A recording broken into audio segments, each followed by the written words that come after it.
ಸಂಕ್ರಾಂತಿಗೆ ವಸ್ತುನ ಈ ಒಂದು ಸಿನಿಮಾ ಈಗ ತಾನೇ ನೋಡ್ಕೊಂಬಂದೆ G5 ಅಲ್ಲಿ. ಹೇಗಿದೆ ಅಂತ ತಿಳಿಸ್ಕೊಡ್ತೀನಿ. ಈ ಒಂದು ಸಿನಿಮಾದ ಸ್ಟೋರಿ ವಿಷಯಕ್ಕೆ ಬಂದರೆ, ಅಮೇರಿಕದ ದೊಡ್ಡ ಕಂಪನಿ CEO ಆದಂಥ ಅಕೇಳ ಸತ್ಯಂ ಹೈದರಾಬಾದಿಗೆ ಬರ್ತಾನೆ. ಅಂಥ ಸಂದರ್ಭದಲ್ಲಿ ಅವನು ಕಾಣೆ ಆಗ್ತಾನೆ, ಅಂದರೆ ಕಳ್ತನ ಆಗ್ತಾನೆ. ಮತ್ತೊಂದು ಕಡೆ ಸಸ್ಪೆಂಡ್ ಆಗಿರೋ DCP ಯಾದಗಿರಿ ದಾಮೋದರ್ ರಾಜು ಅಂದರೆ ವೆಂಕಟೇಶ್ ಅವರು ರಾಜಮಂಡ್ರಿಯಲ್ಲಿ ಮದುವೆಯಾಗಿ ತನ್ನ ಹೆಂಡತಿ ಮತ್ತು ಮಕ್ಕಳ ಜೊತೆ ಆರಾಮವಾಗಿ ಇರ್ತಾರೆ.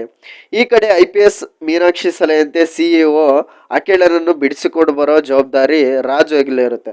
ಅದಾಗಿ ರಾಜು ಎಕ್ಸ್ ಗರ್ಲ್ ಫ್ರೆಂಡೇ ಮೀನಾಕ್ಷಿ. ಸೊ ಈ ಒಂದು ಸ್ಟೋರಿ ತದನಂತರ ಏನಾಯಿತು, ರಾಜು ಆ ಒಂದು ಬಿಡಿಸ್ಕೊಂಬಂದನ ಆ ಒಂದು CEOನ, ಮತ್ತು ಮೀನಾಕ್ಷಿ ಎಕ್ಸ್ ಗರ್ಲ್ ಫ್ರೆಂಡ್ ಗೊತ್ತಾದ ಮೇಲೆ ಅವಳು ಯಾವ ರೀತಿ ಅವನ್ನ ಪಡ್ಕೋಬೇಕು ಅನ್ನೋದು ಹೋರಾಡ್ತಾಳೆ, ಮತ್ತು ತನ್ನ ಹೆಂಡತಿ ಯಾವ ರೀತಿ ಅವರಿಬ್ಬರ ನಡುವೆ ಗಲಾಟೆ ಆಗುತ್ತೆ, ಯಾವ ರೀತಿ ಕಾಮಿಡಿ ಜನರೇಟ್ ಆಗುತ್ತೆ ಅಂತ ನೀವೇ ಒಂದು ಸಿನಿಮಾದಲ್ಲೇ ನೋಡ್ಬೇಕಂತಲೇ ಹೇಳ್ತೀನಿ. ಮೇನಾಗಿ ಒಂದು ಸಿನಿಮಾದ ಕಲಾವಿದರ ಅಭಿನಯ ಅಂದರೆ ಆ್ಯಕ್ಟಿಂಗ್ ಕಡೆ ಬರೋದಾದರೆ ಪರ್ಫಾರ್ಮೆನ್ಸು, ವೆಂಕಟೇಶ್ ಅವರು ತುಂಬ ಚೆನ್ನಾಗಿ ಆ್ಯಕ್ಟಿಂಗ್ ಮಾಡಿದ್ದಾರೆ. ತಾವು ಕೊಟ್ಟಿರೋ ಪಾತ್ರನ ತುಂಬ ಚೆನ್ನಾಗಿ ಫುಲ್ಫಿಲ್ ಮಾಡಿದ್ದಾರೆ ಅಂತಲೇ ಹೇಳ್ಬೋದು. ಒಂದು ಕಡೆ ಭಯ, ಒಂದು ಕಡೆ ಖುಷಿ, ಒಂದು ಕಡೆ ಹೆಂಡತಿ, ಒಂದು ಕಡೆ ಎಕ್ಸ್ ಗರ್ಲ್ ಫ್ರೆಂಡು ಯಾವ ರೀತಿ ಮ್ಯಾನೇಜ್ ಮಾಡಬೇಕು ಅನ್ನೋ ಒಂದು ಫ್ರಸ್ಟ್ರೇಷನು ನಮಗೆ ಒಂಥರ ಫನ್ ಆಗಿ ಕ್ರಿಯೇಟ್ ಆಗುತ್ತೆ ಅಂತಲೇ ಹೇಳ್ಬೋದು. ಮತ್ತು ಪೊಲೀಸ್ ಆಫೀಸರ್ ಪಾತ್ರದಲ್ಲಿ ಖಡಕ್ಕಾಗಿ ಕಾಣಿಸೋದ್ರ ಜೊತೆಗೆ ಫ್ಯಾಮಿಲಿ ಮ್ಯಾನ್ ಆಗಿ ಕೂಡ ಚೆನ್ನಾಗಿ ಆ್ಯಕ್ಟಿಂಗ್ನ ಮಾಡಿದ್ದಾರೆ ಅಂತಲೇ ಹೇಳ್ಬೋದು. ಎರಡು ಕ್ಯಾರೆಕ್ಟರ್ ಇದೆ ಅಂತಲೇ ಹೇಳ್ಬೋದು. ಸೊ ಐಶ್ವರ್ಯ ಅವರ ಪಾತ್ರ ಕೂಡ ಗಮನ ಸೆಳೆಯುತ್ತೆ. ಸಿನಿಮಾ ಹೇಗಿದೆ ಅಂತ ಕೇಳಿದರೆ, ಈ ಕತೆ ಮುಂದೆ ಏನಾಗುತ್ತೆ ಎಂದು ಗೊತ್ತಾದ ಮೇಲೆ ಕೂಡ ಸಿನಿಮಾ ನೋಡಿಸ್ಕೊಂಡು ಹೋಗುತ್ತೆ. ಅಲ್ಲಲ್ಲಿ ನಗಿಸುತ್ತೆ. ನಿರ್ದೇಶಕ ಅನಿಲ್ ರಾವಿಪುಡಿ ಅವರು ಈ ಒಂದು ಕಥೆನ ತುಂಬ ಡಿಫ್ರೆಂಟ್ ಆಗಿ ಮಾಡಿದ್ದಾರೆ ಅಂತಲೇ ಹೇಳ್ಬೋದು.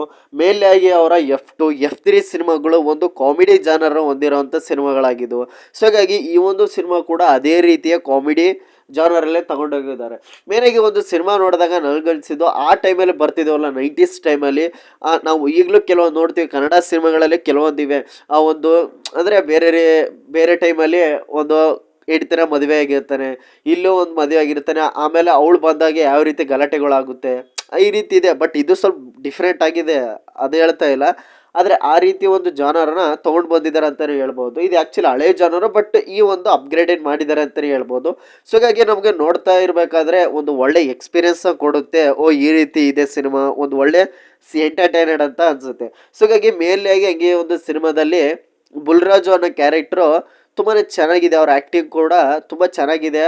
ಹುಡುಗ ಮಾಡಿರೋ ಪಾತ್ರ, ಅವ್ರ ಬಾಯಲ್ಲಿ ಬರೋವಂಥ ಡೈಲಾಗು ಬೈಗಳು ತುಂಬ ಚೆನ್ನಾಗಿ ಎಂಟರ್ಟೈನ್ ಮಾಡುತ್ತೆ ಅಂತಲೇ ಹೇಳ್ಬೋದು. ಸೊ ಫೈನಲ್ ಆಗಿ ಹೇಳೋದಾದರೆ, ಒಂದು ಸಿನಿಮಾ ಫ್ಯಾಮಿಲಿ ಎಂಟರ್ಟೈನಡು ಗುಡ್ ವಾಚ್ ಅಂತಲೇ ಹೇಳ್ತೀನಿ. ಪ್ರತಿಯೊಂದು ಫ್ಯಾಮಿಲಿ ಕೂಡ ನೋಡಬೇಕಾಗಿರೋ ಸಿನಿಮಾ, ಒಂದು ಒಳ್ಳೆ ಎಂಟರ್ಟೈನಡ್ ಮಜಾ ಮಾಡ್ಬೋದು ಅಂತ ಹೇಳ್ತೀನಿ. ಸೊ ಇಷ್ಟ ಆಗಿತ್ತು ಈ ಒಂದು ಸಿನಿಮಾದ ರಿವ್ಯೂ. ಹಂಗೆ ನನ್ನ ಚಾನಲು ಸಬ್ಸ್ಕ್ರೈಬ್ ಮಾಡಿ, ಶೇರ್ ಮಾಡಿ, ಲೈಕ್ ಮಾಡಿ, ಕಮೆಂಟ್ ಮಾಡಿ. ಮತ್ತೆ ಸಿಗ್ತಾರಣ. ಥ್ಯಾಂಕ್ ಯು ಫ್ರೆಂಡ್ಸ್, ಹೀಗೆ ಸಪೋರ್ಟ್ ಮಾಡಿ.